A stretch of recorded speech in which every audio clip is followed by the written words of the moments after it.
Donnie's just reading things on Wikipedia. I am reading things on Wikipedia. I don't know who this guy is. Hello world and welcome back to Gridiron Campbell, the only podcast that puts its money where its mouth is. I'm your host, Rich Ron, and I'm joined by the entire collective, The Disciple, Brett Colson, Donnie, DP Peters, and the resident moose himself, Mo Nawara. If you're watching this on YouTube, please like the video. Holy moly, Rashid Shaheed, why is he not on the Chiefs? They call that no catch? Subscribe to the channel. Listeners, rate and review on your podcatcher of choice. 5 stars only, like a man that Brett Colson lied about last week and did not go to see in person, Tyrod Taylor. Brett, you weren't there. You weren't yelling at the Bills. I bet if you were there, the Giants score that touchdown at the end because of your will and your enthusiasm and come away with a win in Orchard Park. Yeah, I don't know. I feel like that was a win for me overall because the Bills suffered a little bit throughout that game. Still got the dub. I don't want the Bills to miss the playoffs. Like, they lose that game against the Giants, they're at risk, I feel like, of even making the playoffs at this point, the way the defense looks. So I'm glad they won, but I'm also glad that Dayball and Tyrod made them sweat a lot there at the end. So pretty good result. Yes, I lied. I did not go. I had some work obligations on Sunday night, unfortunately, but that was a tough one to get through. The old Sunday? There's papers that need pushed on Sunday? So, got to get ready for the week ahead, man. NFL Sunday night's a big one. Everyone's looking at the lines for the next week, Sunday night. Get those futures in. My guy, Derek Carr, just refuses to put the ball in the end zone.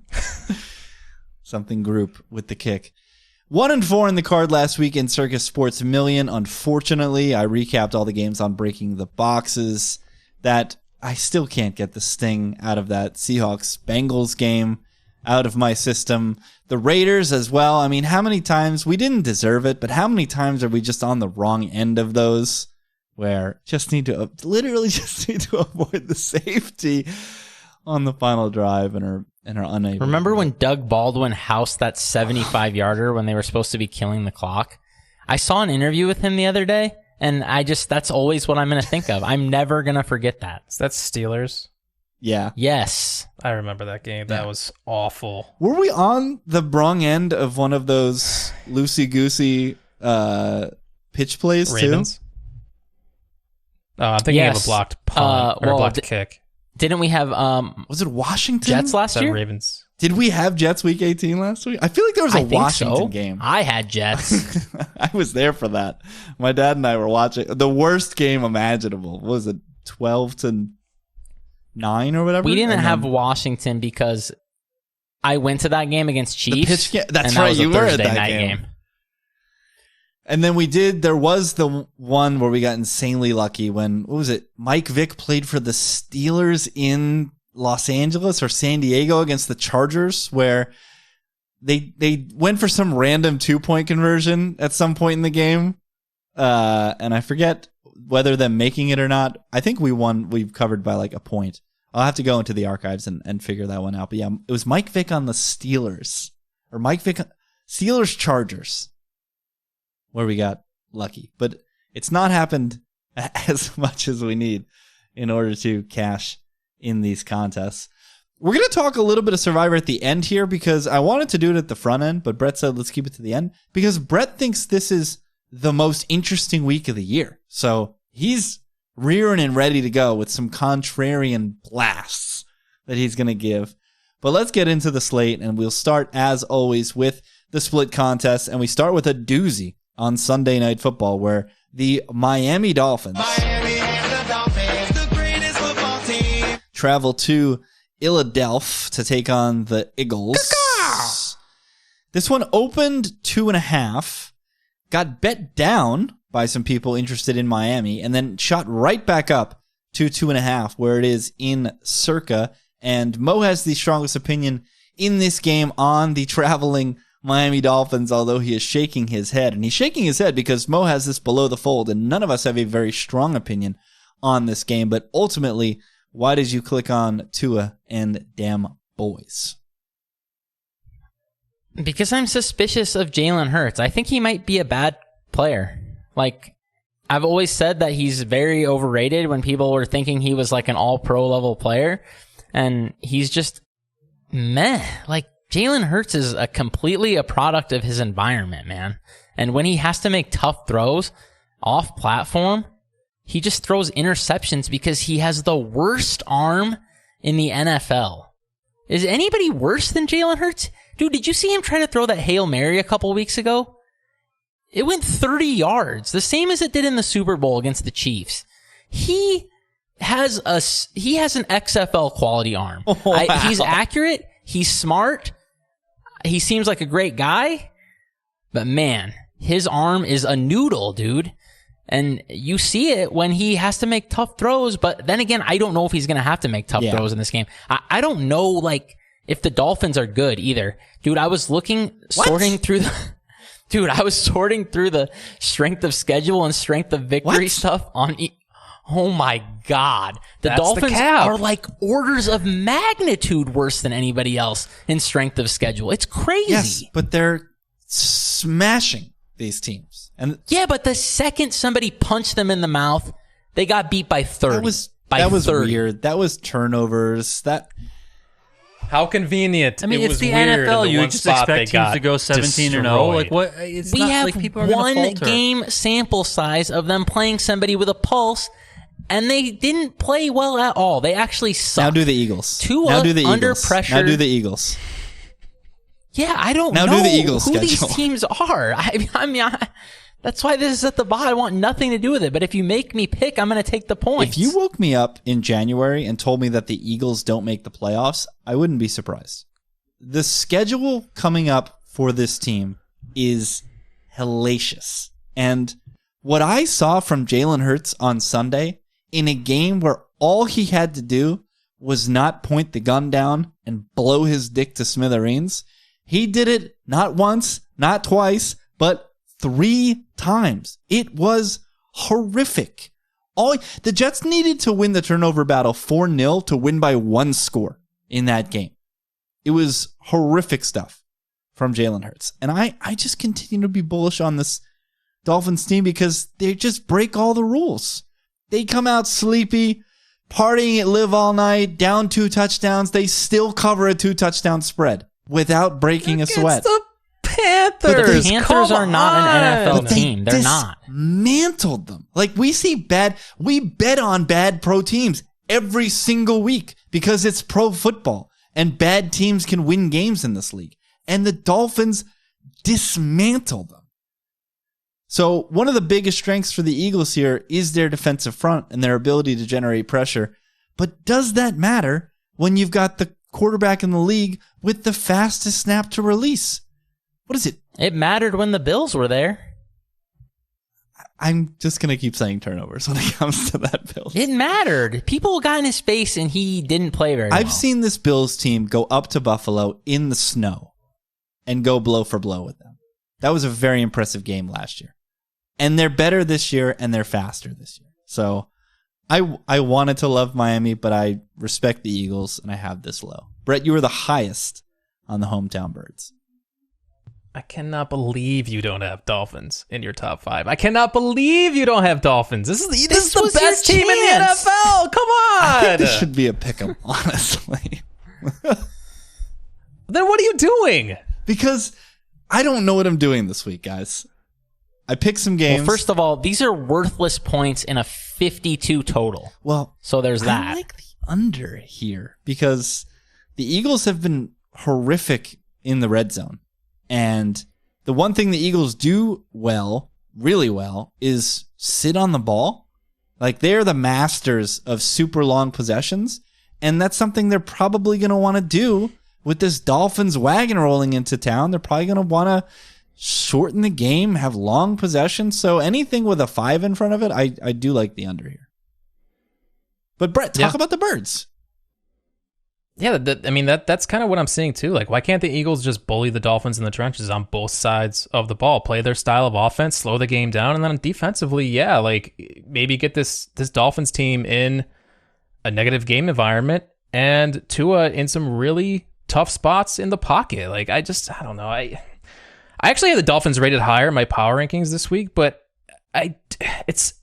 these two teams are I think they're too similar to really give the Dolphins an edge in this spot. So I like the Eagles mainly because of the style of play that the Eagles play. They could take the Dolphins out of their rhythm and at home, like I have to see it from the Dolphins. You have to show me. They keep beating up on bad teams. Show me you can do it on the road against a good team. Then I will start to believe that this is an elite team. Until then, I don't know what this team is. Donnie, you have the super low, but I have to ask you about this game because I feel like Philadelphia at night might be one of the few last bastions in pro football where home field might matter. You got the Phillies in the World Series. I mean, I'm sick of this. I'm sick of hearing about the Phillies. I mean, and these fans. I don't want to talk about Phillies fans. I'm leaving while we talk about this.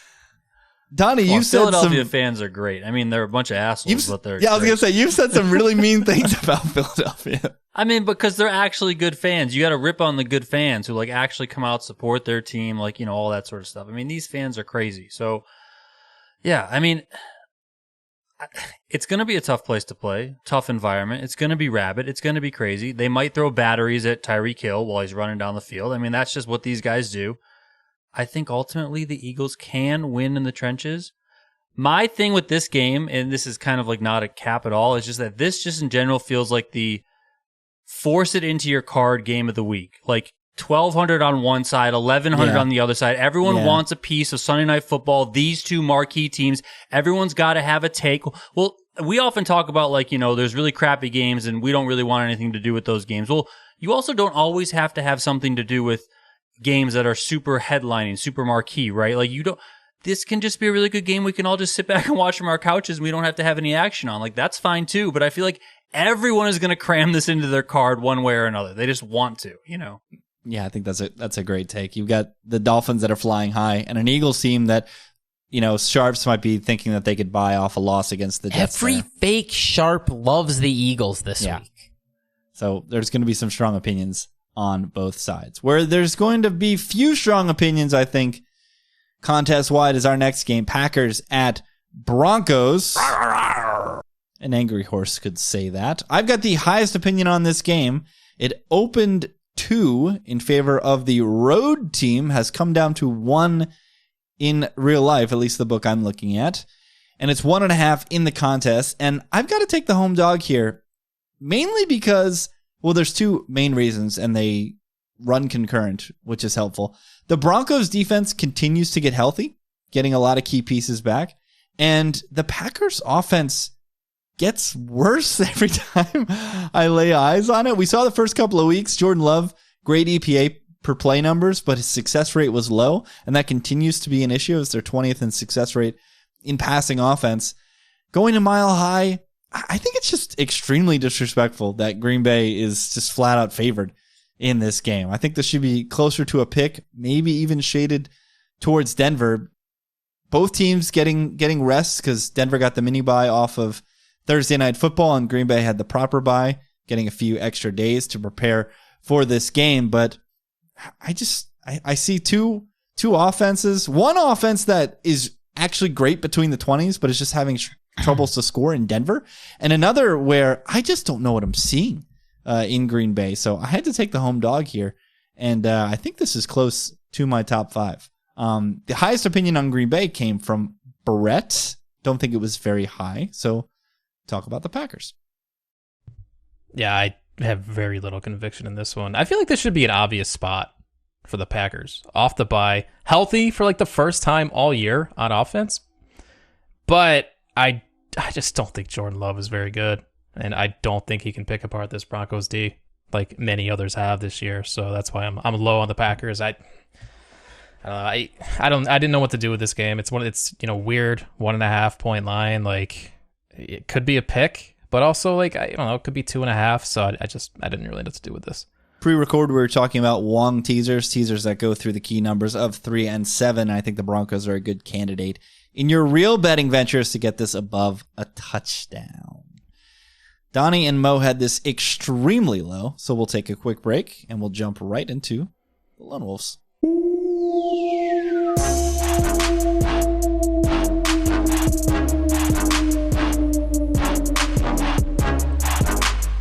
Donnie's got a trio, I've got a pair, and Brett has one. But I'm going to start things off because I have a Lone Wolf in my top 5, and it is, I cannot believe I'm alone on this one. It's the Los Angeles Rams playing host to the Pittsburgh Steelers. And the faces that you see on YouTube are not only faces of dissent, but faces of shock. Because every single member of the collective has this game in their top 5. And I'm the only person on the Los Angeles Rams. You guys, if you guys are in the Discord out there, bit.ly/Discord Moose, you'll know that when I guessed the line for this game, I put 6. I think this line is nuts. Our good buddy in the Discord, Andrew Rinn, has a very easy cap on the Pittsburgh Steelers. When a team plays against them that can score 30 points, take them. When the Pittsburgh Steelers play a team that can't score 30 points, then you can consider Pittsburgh. I know they're getting healthier. I know they're getting Deontay Johnson back. But I have absolutely no faith in an offense that all these stats I'm looking in front of me, they couldn't be more red. 28th in EPA, 28th in passing EPA, 31st in passing success rate. Awful, dreadful stuff on offense. And a Rams team that is absolutely shredding, that absolutely tore apart the Cardinals last week. And Kupp and Nakua. Congratulations. and Kupp and, by the way, the Cardinals that you guys have been slobbing on for multiple weeks. You especially, Mo. We did have the Not Cardinals. because of their defense. I was the lowest on the Cardinals last week. The Rams are going to have no problem moving the ball. I told you guys. That was Mo's warnings. I told you guys what was going to happen with Matt Stafford against that secondary. I told you guys. Rams are going to have no problem moving the ball against this idiotic Steelers team that'll just sit in zone and get carved apart with Kupp and Nakua probably both going over 100. And Kenny Pickett is just going to piss down his leg, and Matt Canada will have guys running forward and getting 0 yards. I understand this is a home game. There's going to be a million. Rich to buy us dinner with this same game parlay he just told us. What was that? What was the same game parlay? Well, it sounds Kupp like over 100, Puka over 100, Rams by 20. Throw in a Kenny You're Pickett going to get plus pick, 2,000 throw on in this. an Just put interception in there. Let's $100 go. on it. I mean, maybe a sack from Aaron Donald. I don't know. It sounds like you're just all in. Mo, tell me why Matt Canada is going to walk into Los Angeles and have a team play just as good to cover the 3 as the Los Angeles Rams. You know why.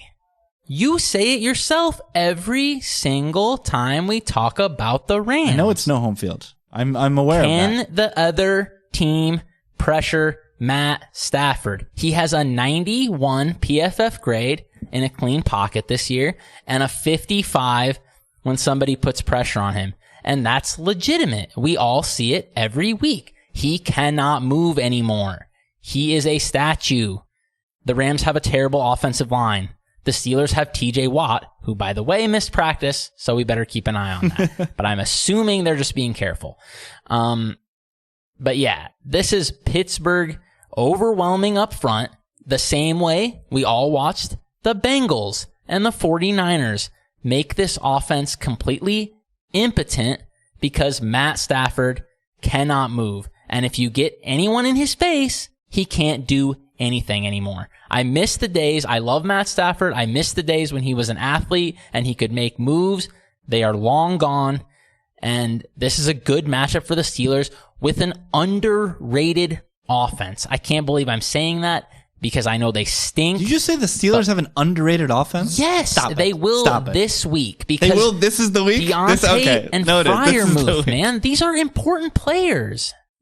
Who might be on the sideline in the first quarter again after they both... They're playing. They're full participants. They're ready to go. But they're also both brittle. And we're also on the injury report. I mean, you can't. That's not how you get...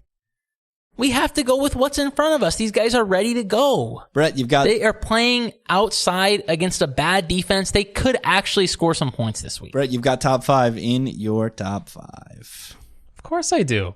I think you were about to say it. Any travel advantage that the Rams might have had here with the Steelers going across the country negated. It's negated, yeah. It's not like Steelers have an advantage with all the fans, but the going from Pittsburgh to Los Angeles plus the fans definitely equals plus 0. Coming off the bye too. I mean, you could just negate all that. This is to me, this is a trenches game. Like Mo was just saying, like if the Rams can't protect Stafford, who can't move anymore, like Mo said, how does this offense throw for 600 yards like Rich is predicting? Doesn't have to be 6, just 200. All they have to do is get 200. Well, that's 100 for Nakua and 100 for as long as 100. That's right. Well, I mean, that might honestly be, that's where the target share goes anyway. But yeah, I mean, I'm with Mo. I think there is positive regression coming to the Steelers offense because they get all their guys back. They play against this piss poor Rams defense. This is a great spot for the Pittsburgh Steelers. Donnie, we had a friend at SoFi Stadium for that Cowboys-Chargers affair. It was just an absolute Cowboys fest.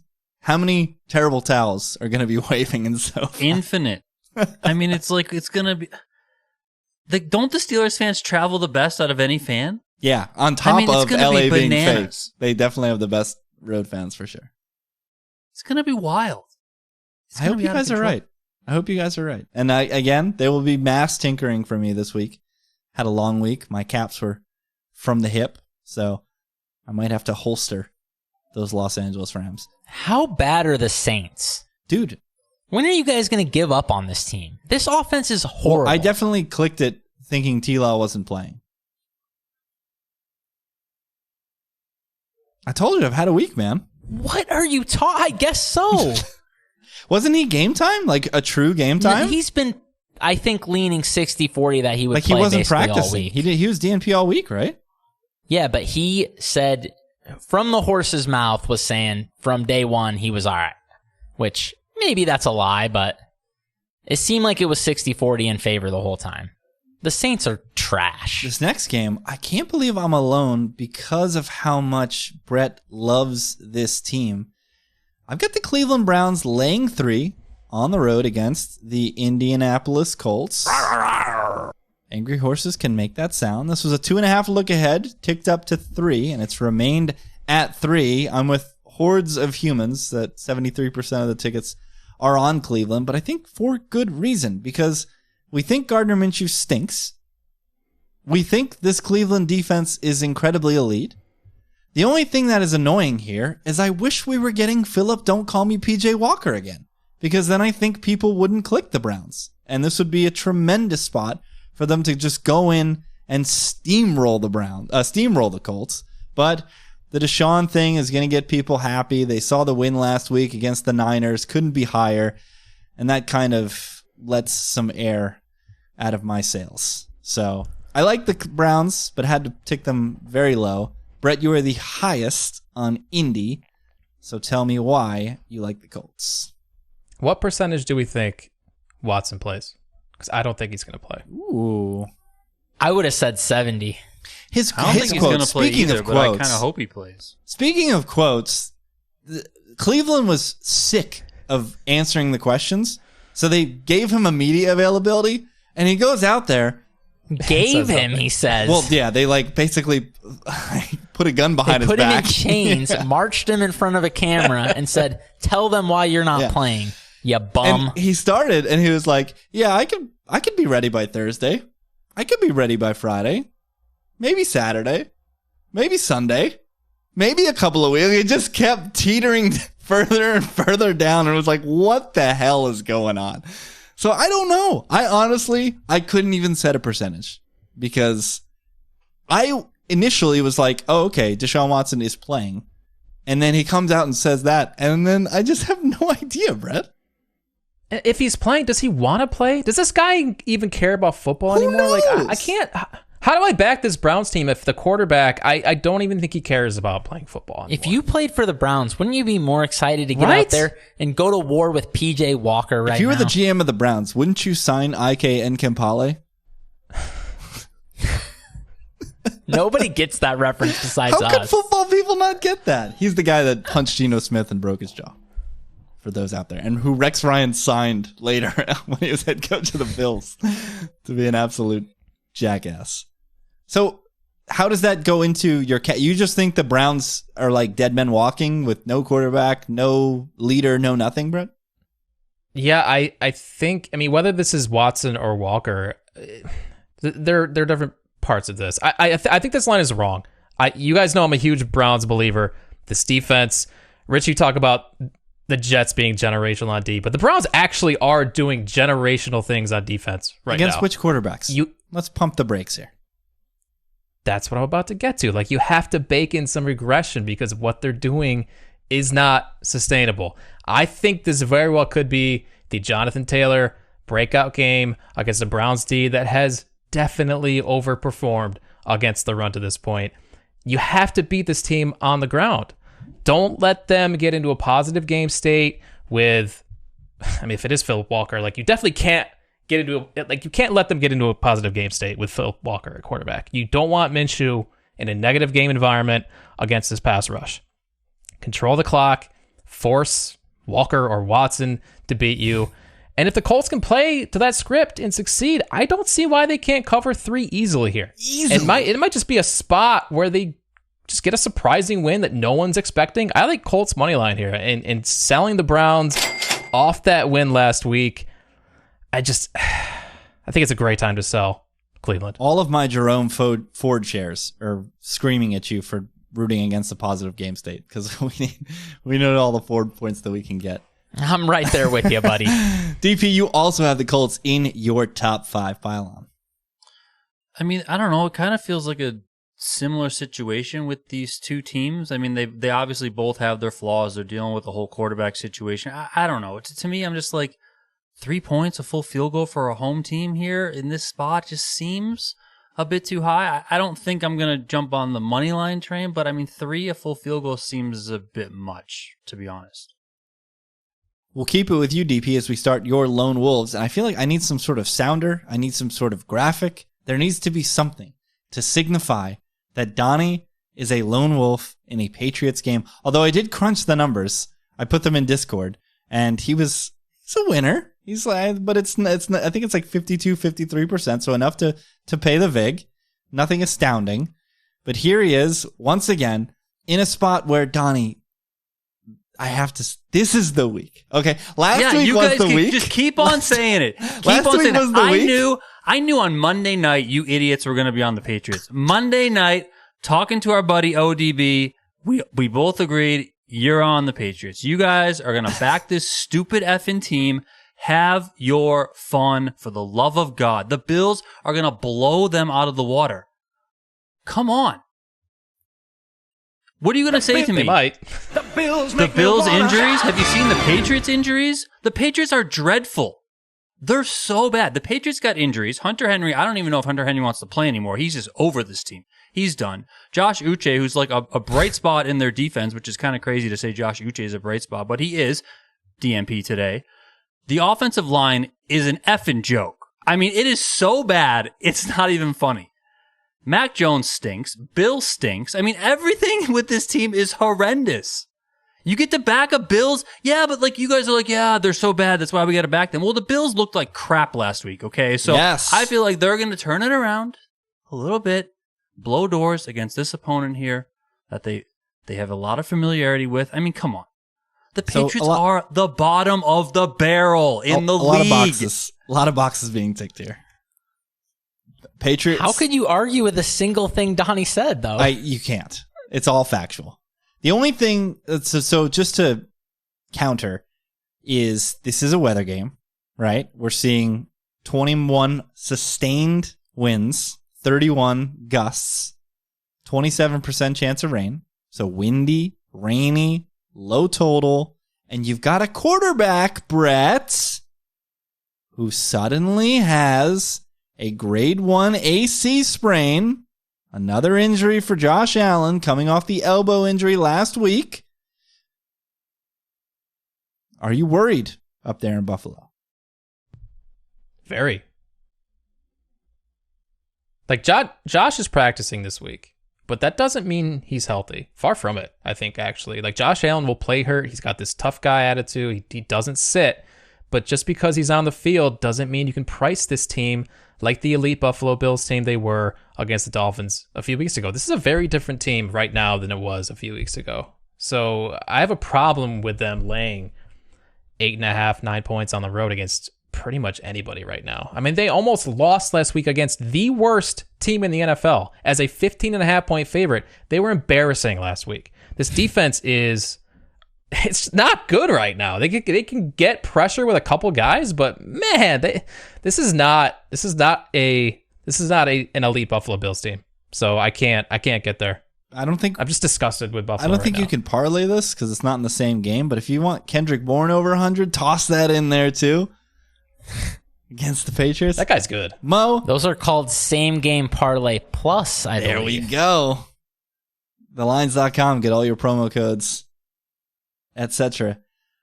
Mo, my biggest fear in me selecting the Patriots here is that it's just my subconscious telling me that you missed the train last week, you idiot. You worried too much about it being the Giants, not knowing that it was a great spot. Bills coming back from London, Bills being injured, and I feel like I'm jumping on the train too late. It's already moving, and I'm running at it and trying to jump on. And Mo, I'm deathly afraid that when I reach out to grab it, it's just going to slip away.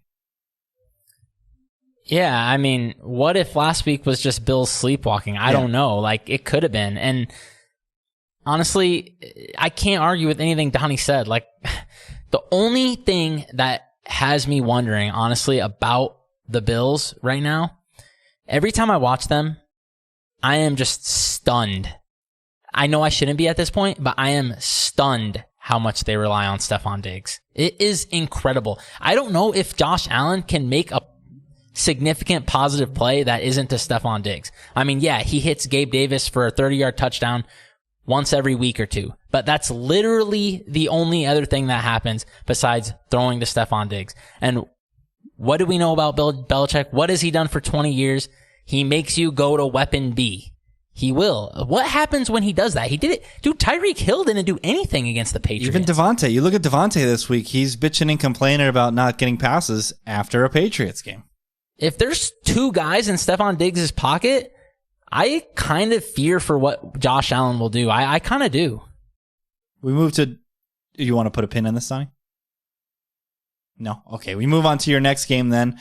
The Falcons travel to Tampa Bay to take on the Buccaneers. This was 2.5 on the look ahead. It remains 2.5 painted across the screen. And Donnie is laying the wood with Baker and dem boys. I'm kind of surprised this is as high as it is on my card. But that's because I didn't like a lot of things, and I kept moving things down, and then other things kept getting moved up. It's just how it works out. I mean, this felt like a really tricky spot for me overall. Ultimately, listen, Ritter's been bad passing. I know that Arthur Smith has been willing to pass these last couple weeks. You know, he's had a bunch of attempts, but they have not looked good. So that kind of tells me that maybe he pulls back on letting Desmond Ridder throw the ball and then letting the Falcons do what they're built to do, which is run. But can't the Bucs stop the run? So I'm kind of confused on where to go there. On the other side, I mean, I feel like the Falcons D can do all right against this offense, especially with the way that the Bucs play, with all the running early on. But I don't know. I feel like the Bucs offense is kind of a little bit underrated. I mean, I don't know. Ultimately, I was like, it's less than a field goal. I'm just going to take the home team here, but I don't have a ton of opinion on this one overall. I was cutting up some Bucs film from last week for a client, and on one of the later drives, they come out and they're like, all right, we're just going to throw the ball. And they go 18-yard pass, 23-yard pass, and then they just turn in hand the next play and get a handful of yards, and then they turn in hand again. And they're in third and medium, and then they can't convert, and they have to kick a field goal. And it's like, just let Baker throw to these guys. Godwin and Evans are so good that you just have to let it fling. And they just give Trey Palmer a little credit, too. Heart of a Husker. Something Cotton can make some plays. Rashad White is your typical out of the backfield running back who can make plays in the passing game, and they just refuse to go that route. Brett, you're the highest on the Dirty Birds in your top 5. Talk about hot Atlanta. Yeah, all you have to do with the Falcons is this is just seesaw every week. Yeah, when they're favored, definitely you fade them, and then they're going to be dogs, and you fire. And this is the week you have to fire Baker Mayfield against this defense laying points. I don't know. This could be my stubbornness kicking in. I've been lower on the Bucks than just about everyone. I don't think I've had them crack my top 20 in my power rankings yet this year. I don't think they're very good. They got some wins early in the year. Cool. There's a veteran squad that faced off against some teams that were still building chemistry early in the year, and I think those teams are going to be catching the Bucks as far as that goes here mid-season, getting into their mid-season form. So I can't lay points here with the Bucks. No chance. Total of 37.5. So another great Wong teaser candidate. Get those Falcons up to 8.5. The other one, the Baker cap. We know Baker under pressure can crumble like a cookie. The Falcons third in pressure rate, despite only being 23rd in blitz rate. So they're doing it with some horses up front. This next one, a game I wanted to love and a game I think I still might end up loving. It's Niners at Vikings. This was 7.5 on the look ahead, 7 across the board. DP's taking the dog. Kirk Cousins in prime time at home. I mean, it's dead last on my screen. I have 0 notes below it. I mean, what? I have no idea what to do here. I just took the 7 and I was like, I have no idea what's going to happen in this game. Maybe Brock Purdy just gets blitzed a bazillion times by Brian Flores and freaks out, and that's the end of that. I mean, I have no idea. Sorry. What are we doing right now? Niners at Vikings. And you're saying Donnie's a lone wolf. You fix clicked it season? You clicked the Vikings? I clicked the Vikings pretty confidently, actually. Let me see. Oh, yeah, you did. There's an X next to Vikings. All right, Mo, well, you do the thing. Go for it. All right. I'm up to bat. Sorry. 1 second. Okay. Did you watch the Vikings last week? I did, unfortunately. That was the main game on in the sports bar where I was at. Completely incapable of moving the ball against the Browns or the Bears? That. I mean, who's left on the field for the Niners, though? I don't know. This is a game where you can't even cap it until, like, Saturday, right? This is ultra tinker. How can you know? What if all these guys, these are crucial players. And I'm not just talking about Christian McCaffrey. He plays running back, okay? Maybe he's irrelevant. What about Debo? What about Trent Williams? What about Dre Greenlaw, who has been a savage for them for multiple seasons? Everyone wants to talk about Fred Warner. Dude, Dre Greenlaw makes plays all the time. That dude's great. I don't know what to think about the Vikings, to be honest, but I kind of feel like this line should have been 6.5. Not going to sit here and tell you I would put my car on Vikings +7, but it just feels a little bit inflated. This is a Brett cap for me. I kind of want this injury report to be muddled. I kind of want the contest to not be interested in San Francisco, because I think the Niners B team can cover a touchdown spread against this completely depleted, tanking ass Vikings team. Their offense was pitiful last week. Addison's just not ready. Osborne has just been a ham and egger his entire career. He's not it. We keep saying it. This team refuses to run the ball, and when they try to run the ball... this is one where they probably should. Absolutely. But they won't. Yeah, and they can't do it.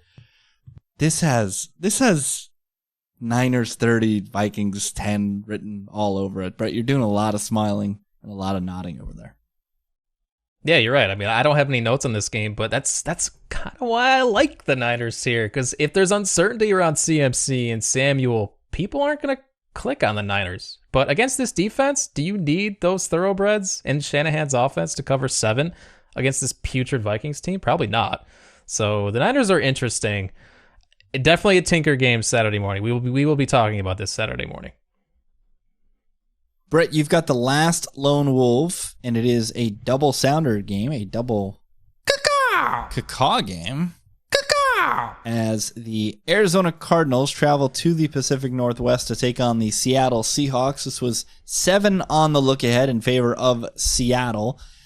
Opens 8.5. That's where I'm seeing it now, but Circa has it at 7.5. And you like the dog here in this spot, Brett.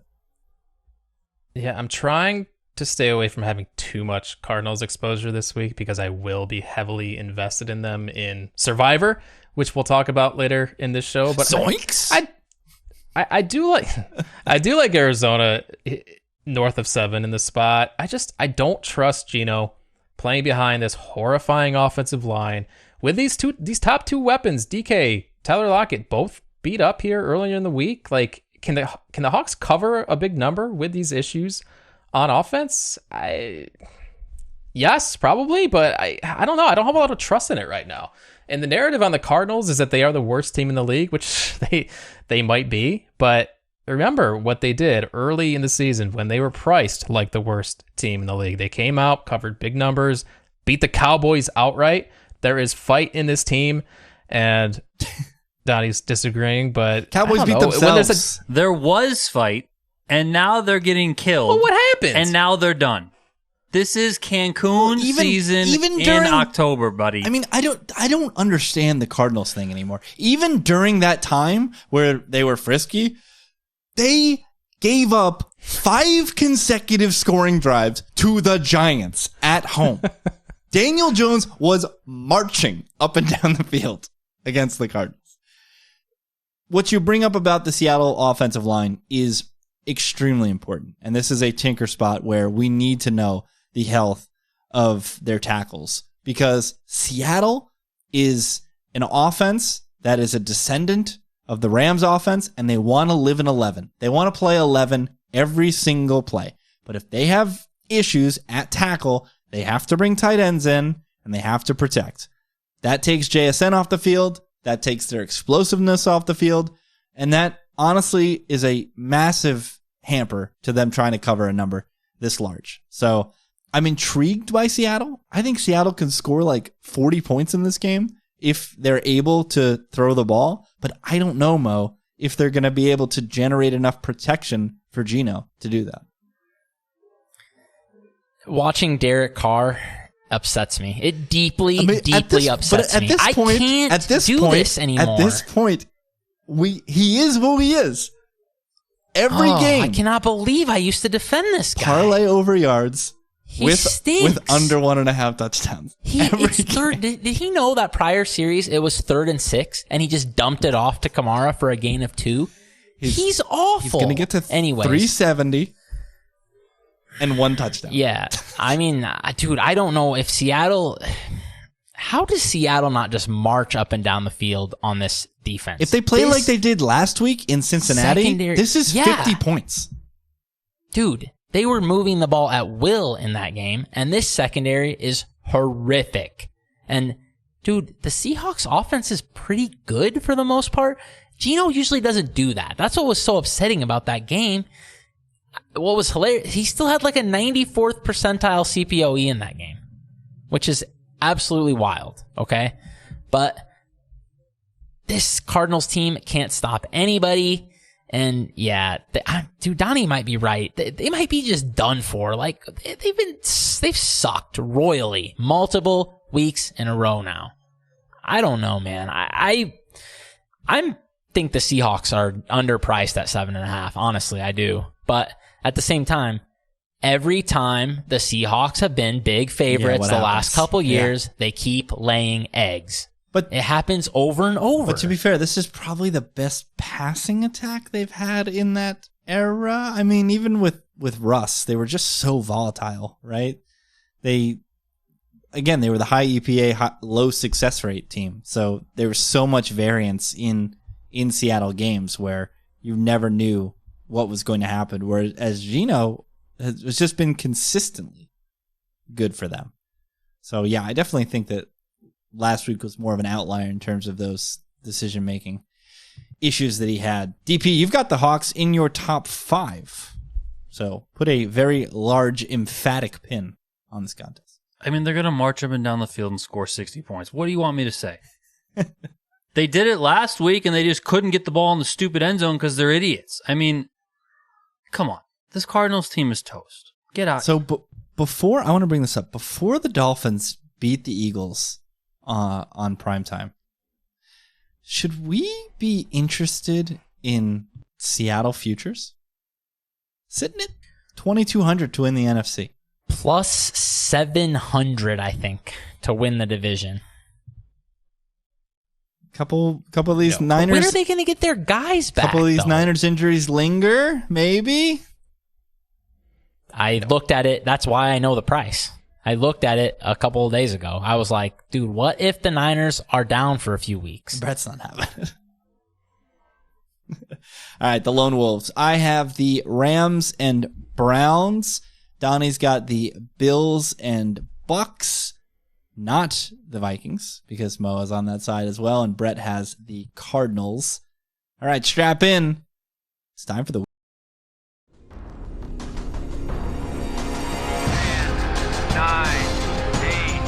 7, 6, 5, 4, 3, 2, 1, fire. Brett, the only member of the collective with a winning week last week, 3-2. The rest of us were 2-3, which makes that 1-4 even more painful. We should have had at least 2 points. And Brett leads us off with a majority pick. It's a home dog. Who do we got, Brett? I feel like I should have been 5-0 last week. Like the Seahawks and Pats were just so tilting. And of course, those are both on the card. So yeah, that's rough. This is a tough week. I have one game that I really like. I have one game that I actually have money on currently, and that is the game that's at the top of my card, and that is the Indianapolis Colts +3. I'm not pushing back too hard. Not happy. I have the Browns low enough. You can convince me that this Deshaun thing is enough of a negative to put some doom and gloom over that Browns building. Sell them off a loss. You can pull my leg. I don't hate it. Next up is DP, who I don't know how to set this up without spoiling it. He has a road team that is a dog. I want to say a specific item. Well, they're not a road team. Of apparel. So let's just say that. Oh, there you go. Okay. They're not a road team because we got the Steelers. It's a home game out west, baby, in some nicer weather.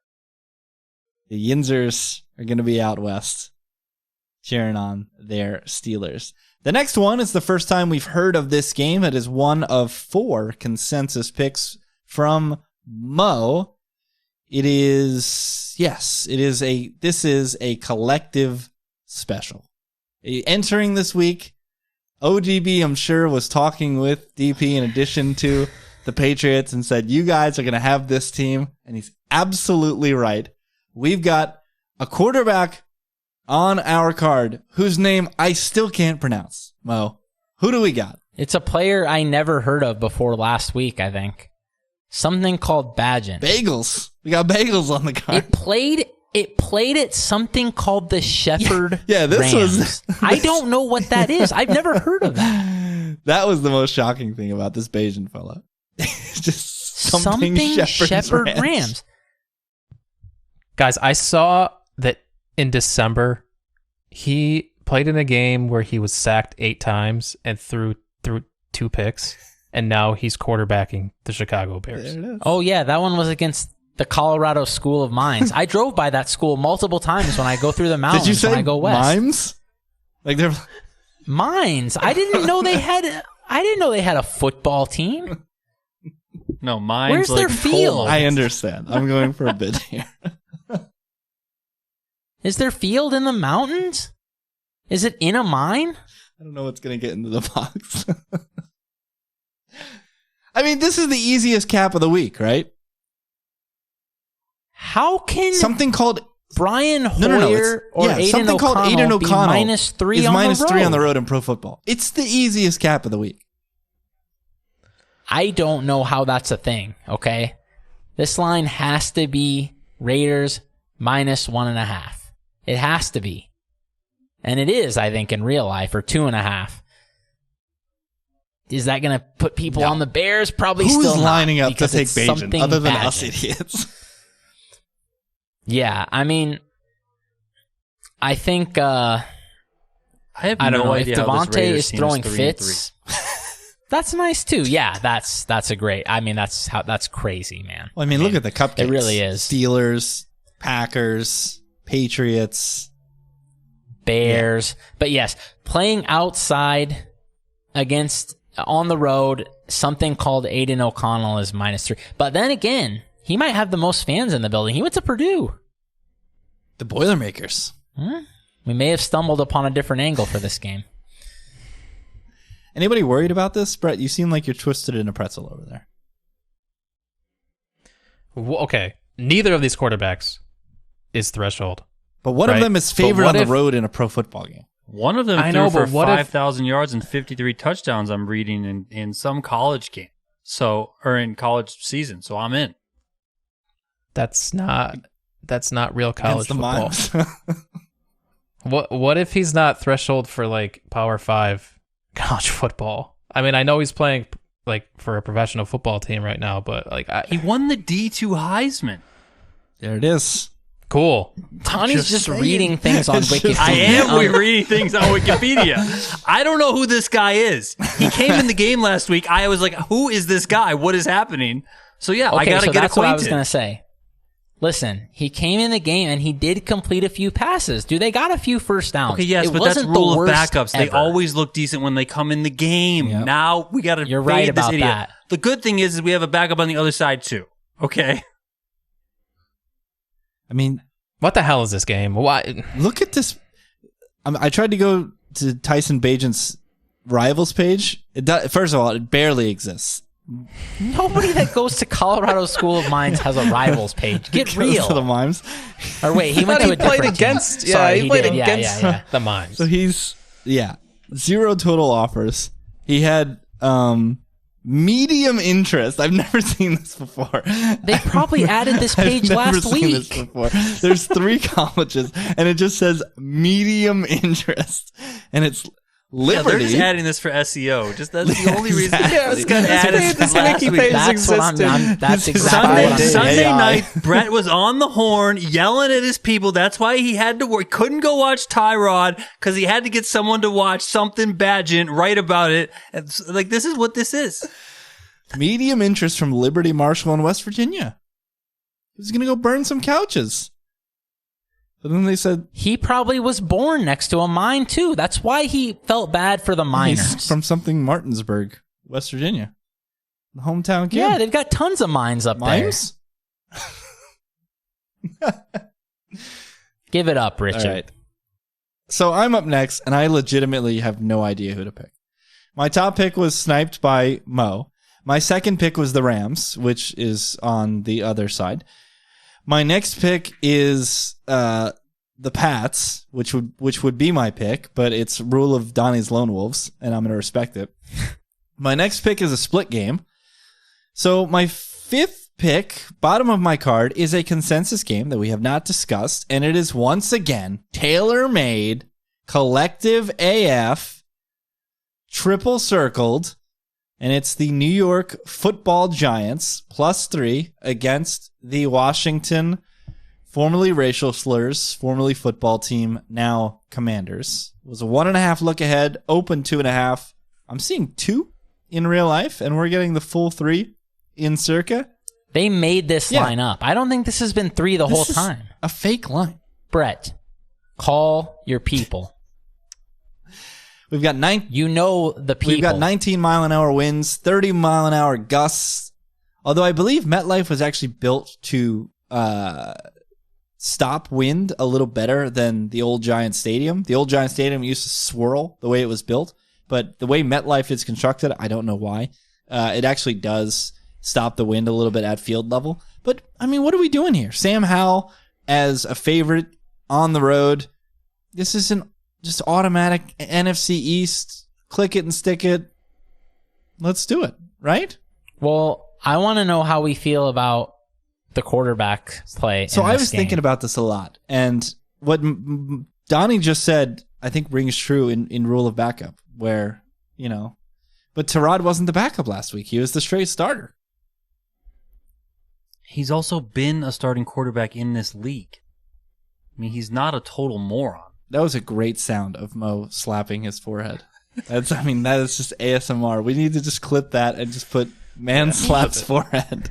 I'm going to lose another Island game over where I beat the line by multiple points. Well, It's the every worst one was the Ravens single one on Sunday. time. You could feed your family with that CLV. This is a spot. This is the Giants. All I'm seeing is red.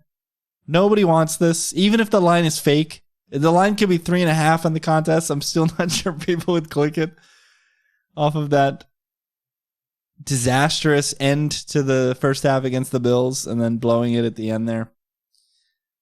Where are you at? I feel like this is an amazing Brett spot. I was a little torn on this one. It's like, okay, Sam Howell is a field goal favorite on the road. Never, right? But man, rule of trenches on the other side That's of the for ball. sure. Like, there's nobody left on this Giants offense. That's why it's at the bottom. The positive That's why it's is at the Justin bottom. Pugh. Off the couch. That's Off why it's the at the bottom of couch. my Right couch. tackle, left tackle, guard, wherever you need to be, coach, I'm in there. That's exactly why Brett. it's at the bottom of my 5, Brett. Brett, isn't Washington also Atlanta? Isn't Washington Spider-Man meme Atlanta? Seesaw. If they played good last week, they're going to play horrible this week. And if they played horrible last week, they're going to play a lot better this week. And what we love about Tyrod is that the turnover-worthy plays will be kept to a minimum. That's his MO. The opposite of Daniel Jones, who will probably he would turn the ball over 3 times in this game against this Washington front.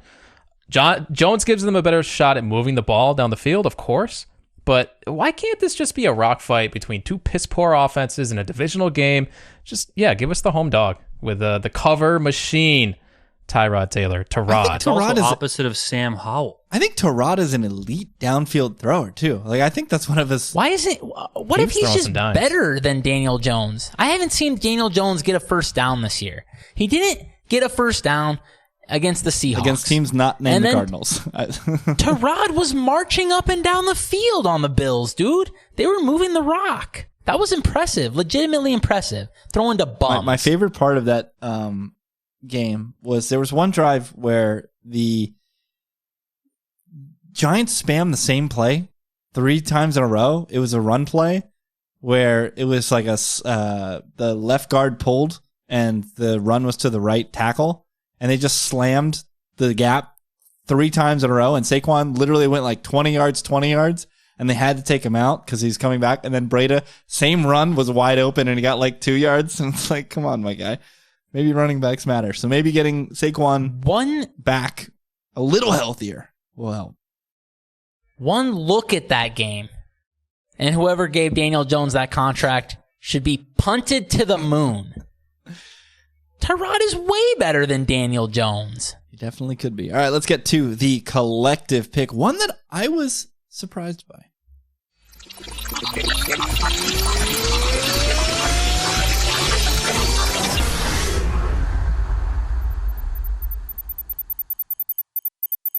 The collective chooses the Detroit Lions. You guys finally have come around to the, I think, undebatable fact that the Lions are a very good football team. And I'm struggling to find, oh my God, Derek Carr. I'm struggling to find an area in this game where the Ravens have an advantage other than quarterback. But the way Ben Johnson calls it and the way the Lions protect him, dare say in their environments, I kind of take Goff over Lamar too. If he's going to be protected and guys are going to be schemed open, the dude's just doing it. Mo, you especially. I was shocked. I feel like you were the last. I put the Lions in my top 5 in my power rankings this week. I put them above. Shocked. I put them above like teams that most people would kick me in the nuts if they knew I put I was them shocked above to. them. I'm shocked to see it. You're the last one on I the don't ship. care. The Lions are good. They keep beating people by 2 touchdowns. I mean, I think they're better than the Ravens. I do. Yeah. I think they're better than the Ravens. That's where so I'm getting why at. are they getting 3 when the Ravens are traveling home from London? Someone has to explain this to me like I'm 5. I am completely baffled by this line. I am beyond baffled by this line. Doesn't everyone know the Lions are good? I mean, this is so odd. Brett, Are people just scared of Goff on the road outside? Is that literally all it is? when he just basically shredded last week, no problem. Brett, how concerned are you? You're the lowest on the Lions. I see it on your face. What's the issue here? I just think there are better spots this week. I don't know. This is a game I'll be watching and enjoy watching from a distance and have no action on. Well, now we do have action on it in some sense. But yeah, I agree with Mo. Like the Lions might just be as good or better than Baltimore. So I'm not sure why this is 3. If the Ravens just beat up on a lousy Titans team last week, this is a much different spot.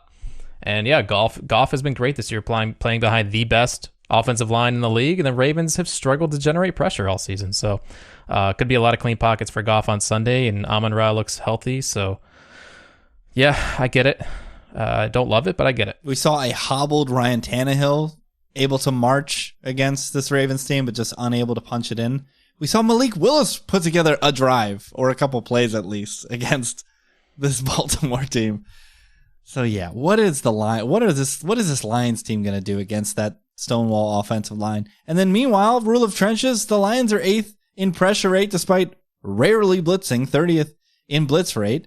They invested in linebackers like a bunch of idiots, but this is kind of the exact game you want to have linebackers in because you've got Mark Andrews and Lamar Jackson scrambling, so you're going to need to dedicate those resources to stopping that. And we've got a little sneaky thing here, DP, where the Lions may be forced to play the better running back, although I am a Montgomery fan. I think he's a nice player. But if we get a nice dosage of Jahmyr Gibbs here, it might be spicy. I mean, most of that. The Lions are a better team. I mean, this is insane. I had this as my number 1 play, but I was also worried because I'm like, Mo, doesn't everyone know that the Lions are better? I don't really understand what's like. I feel like this is Brett always says it. Like, I don't know what. Maybe I'm missing something. I feel like I have to be missing something. Like what? I don't get it. Lamar is fine. He's Lamar. He makes a ton of mistakes, especially when he gets under pressure. And I think the Lions can put him under some decent pressure here. I don't really think the Ravens are going to be able to get after Jared Goff. The Detroit offensive line's been playing great. So if Jared Goff can just sit back there in the pockets like he's been sitting there all season long, they can call good play for him, get these receivers open. I mean, I don't know. This feels like it could be really bad for the Ravens. Like, I just feel like the Lions could win this pretty easily. And the Lions have kind of shown these past 2 weeks that they're like sleepy spot proof. Their coaching staff just gets them ready. Like, they could have sleptwalked through that Panthers game and maybe won it late. They could have been sleepy on the road last week against the Bucs team. You called it, Rich. Coming off the bye. Dan Campbell doesn't sleep. Dan Campbell doesn't get any sleep. The man doesn't sleep. So how could his team sleep? I think they're just extremely well prepared. And Ben Johnson, this guy is going to make some offense great next year when he walks in to be a head coach. So, yeah. So who are the 4 teams you had ahead of those Detroit Lions, Mo? Niners, Chiefs, Dolphins. Who's the other one? I think that might be it. So you had them 4th. I think I might have had them 4th or 5th. I had them high, very high. That's fair. I think the Lions would be favored over the Eagles on a neutral field. I've been saying for 3 weeks, even though last week I faded the Lions, but it's not because I didn't think the Lions are good. I just like the spot for the Bucs. And I told everyone when I was up in Michigan for that poker tournament, all these Lions fans have all this PTSD. So much baggage. They don't know what it's like to win a big game. Baggage. Okay. I told them, even though I'm fading the Lions this week, if you woke me up in February and you said the Lions are in the Super Bowl, would I be stunned? I wouldn't be stunned. Why would I be stunned? The Lions would not flabbergasted. The Lions would not be favored against the Eagles on a neutral field, but that doesn't mean they should. Yeah, exactly. Like, they would never be favored. They wouldn't. But yeah, it's got to be close. Yeah. They're just as trenches focused as the Eagles, but they might have a way better quarterback. Maybe not way better, but yeah. The thing about this game is you just have 2 quarterbacks who are very good for the most part, but do make mistakes under pressure. Lamar can be even under pressure very good at times, but he also makes some very bizarre turnovers, a la Kyler Murray, I guess, in a way. And there's only the metrics are all telling us that one quarterback is going to be under way more pressure than the other one. Yeah, that's definitely what the cap comes down to. So the card, the collective have the Lions, Brett has the Colts, Donnie has the Steelers, Mo's got the Bears, and I guess I have the Giants, although there will be tinkering. One consensus game did not make the card. I want to get Mo's opinion on it real quick, and it was Chargers at Chiefs. We're all laying the 5.5 with Kansas City. Mo, the Chiefs should be touchdown favorites here, right? This is like a game where I think me watching so many Chiefs escapes against the Chargers is coloring how I can see this game, because I've watched every snap of those games and they were all absolute nail biters, absolute blow for blow. No team can separate from the other one. And it's making me think that this is going to be Chiefs by 3. But then when I look at the quality of the teams and I look at specifically the spot for the Chiefs, which is extremely dreamy because the Chargers are on a short week and the Chiefs are from Thursday rest, I feel like this line should be 6 when I originally was like, okay, this line can't be this high, but I kind of feel like it should be. But everyone, then I looked at, oh man, this is going to be a popular one, and it's going to be popular on the Chargers side in the contest, I think. So 70, we want leverage. look at the We're face by supposed to Brett. click the Chiefs. Yeah, what? Brett looks so fast. 7% of the The tickets. Chargers cover against the Chiefs every You've got time. that narrative. You got the Herbert thing. I mean, this guy's Teflon. How bad does Justin Herbert have to play before we start not saying that He he's was one of the best quarterbacks in the league? Pretty He bad, played bad last week. against the Cowboys. Multiple wide open misses on big plays. I did not consider that the Chargers were going to be popular. in this Chargers will contest. be a top 5 team. What? It's like I gotta 75% rethink of the this one. tickets so far. Yeah, what are you talking I like the Chiefs. If there's leverage on Chiefs here, I love the Chiefs. The I don't Chargers understand offense, why people would be on Chargers. I'm looking at all this green. It doesn't jive with what my eyes are seeing. And I love Brett's narrative of Austin Eckler coming back and hampering this offense. Dump offs and runs. But the issue is, I mean, who are they throwing to? Josh Palmer, banged up. Yeah. Mike Williams is obviously on IR. Quentin Johnson He's sucks. just that kid he's just sucks. Perriman. He's literally, they just drafted Brashad Perriman. N'Keal He's Harry? N'Keal Harry. It's over. It's Jover. Go play for the battle. What is the St. Louis team? The Battlehawks? It's over. Dude, I don't know if Quentin Johnson has got a target in a game that I watched. It's done for. So when you've got one receiver and when you've got McDuffie out here clamping people and now he's going to be on an old guy, how are the Chargers moving the ball? But it's the Chiefs, I and they know. always make it I difficult know. on themselves. They always I know. make it difficult on But it's themselves. They do fake punts out of Blake Bell running up to the line, and they think that running the ball straight multiple times on 2nd and 2 is going to get them a first down when they have the best quarterback to ever take a snap. So I promise you, whatever happens, if the Chiefs go up 14-0, just take the Chargers plus 10.5. So that was our last consensus pick. As you can hear from our, maybe that's the one I sneak on the card. There will be tinkering. But Brett has been champing at the bit. An hour in. Well, now I'm terrified of this because you guys are telling me the Cardinals can't win this week. This is Jesse Martin Seahawks victory. Like maybe I'm an idiot to even even talk about. You're this. getting real wonky. They're gonna take the Cardinals. Just ignore everything we say. Look at the money line. Yeah, just do the math. Plug it into a isn't calculator. this just math ball? Yes. If there's enough equity to make it worthwhile, If you have multiple entries, I love playing one with the Cardinals. I do. But you're telling me the Cardinals can't Well, they win. can. The Cardinals I'm have not to be able saying to that. win a football I'm saying Of course they can win. The Seahawks will win by 10 pretty It's often. pro football. Thank you. That's what I'm It's pro saying. football. Yeah, Thank you. 8.5 wins Okay. every week, every other week in this league. So Yes. we're not saying it's impossible. Okay, that's all I wanted to hear.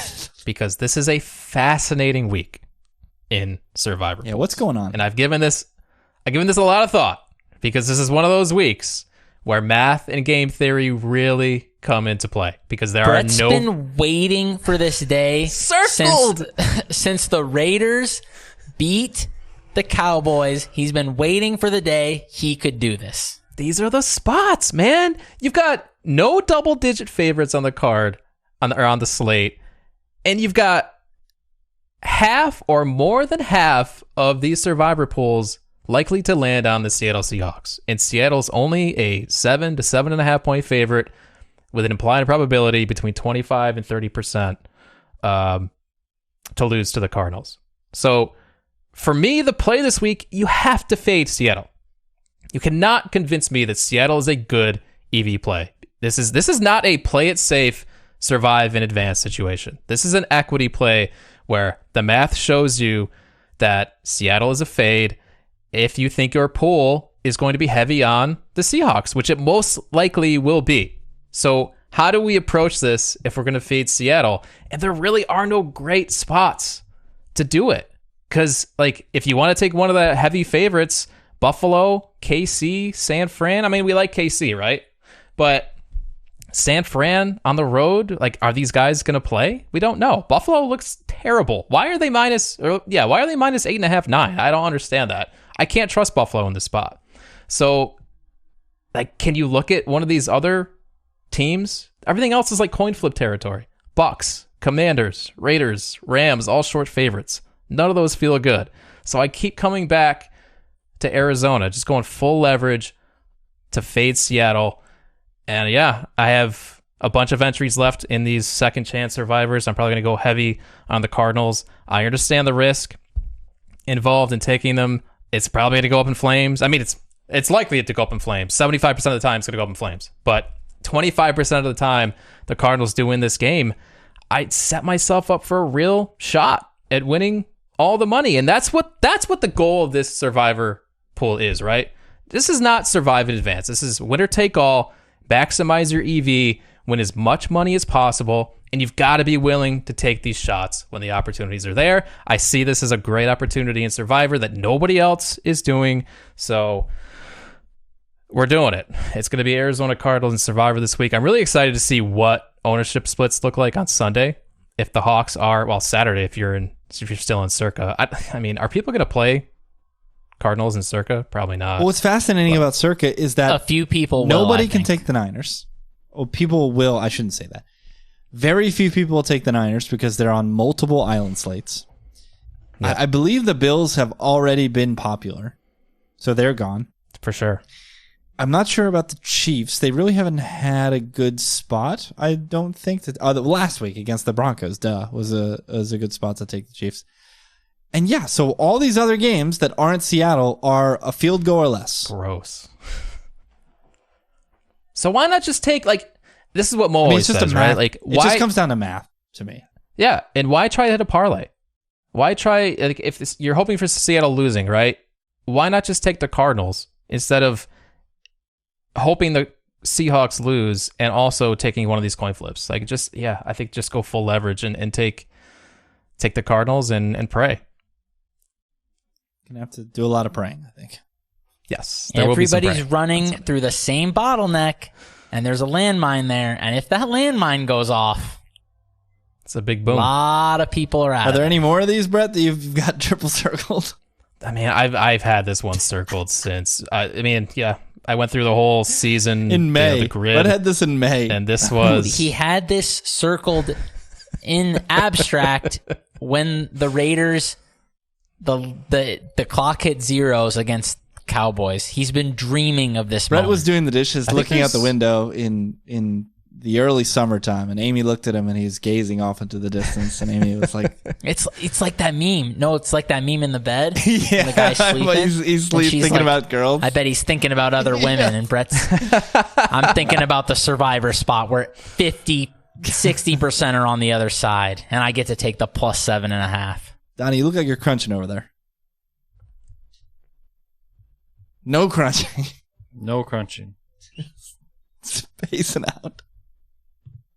I was spacing out. I mean, I was listening, but yeah. I mean, for the math to work, doesn't this have to be 60 or 70%? I don't know. I'm not the math guy.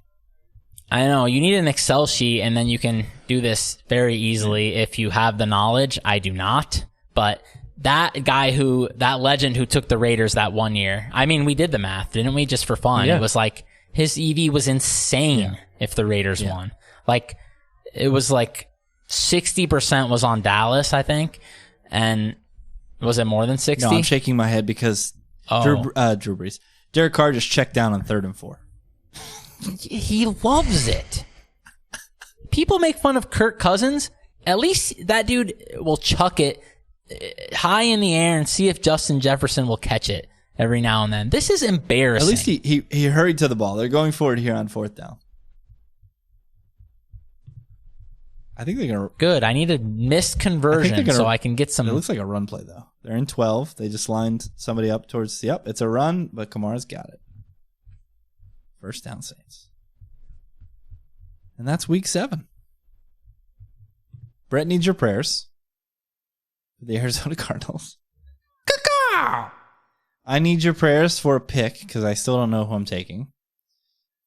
And we need 5-0. Absolutely need it. Follow these guys on Twitter at Brett Colson, COLLSON, at Mo Nuwara, NUWWARAH, at Donnie_Peters. I'm at Rich T. Ryan. We'll be back next week. Best of luck in your betting ventures. Peace.